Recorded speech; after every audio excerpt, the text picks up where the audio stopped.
So welcome to a muddy Land Rover Defender. This is a Defender 90, it's a 2014 and therefore the Puma Dash style.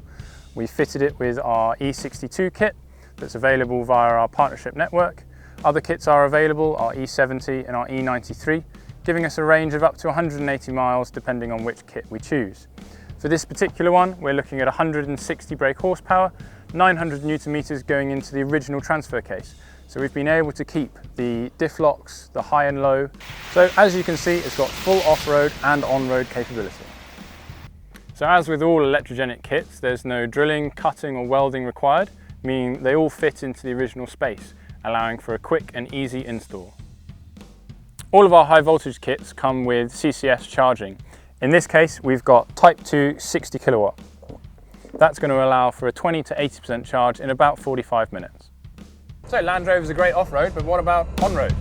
So we've got 160 brake horsepower, which is good enough for 0 to 60s in around 6 seconds. Plenty fast enough to keep up with modern traffic and certainly quick enough in a Land Rover Defender.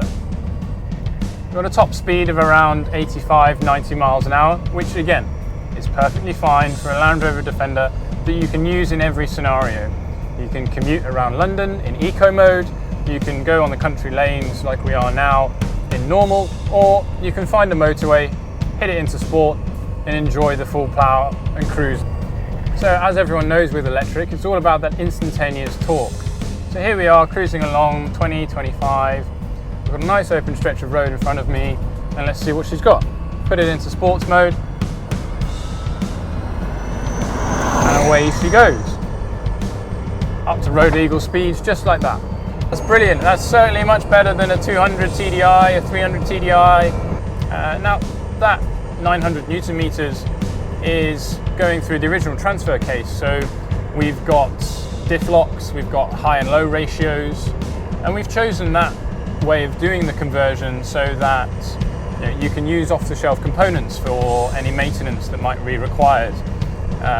You've got standard differentials, you've got standard axles, you've got standard prop shafts, and it gives us some flexibility with the ratios. So you can change the transfer case ratios, and we can change our single speed reduction ratio as well. And this is the entry level, so this is the E62 with the 120 kilowatt motor. We can push that to 150 kilowatts with the right battery pack. Then we're talking 200 brake horsepower, again that same 900 Newton meters, which just means accelerating is so effortless, it's so smooth, and it's so responsive. It completely transforms the Defender as a vehicle. It means that not only is it a king off-road now, it can be a king of the road.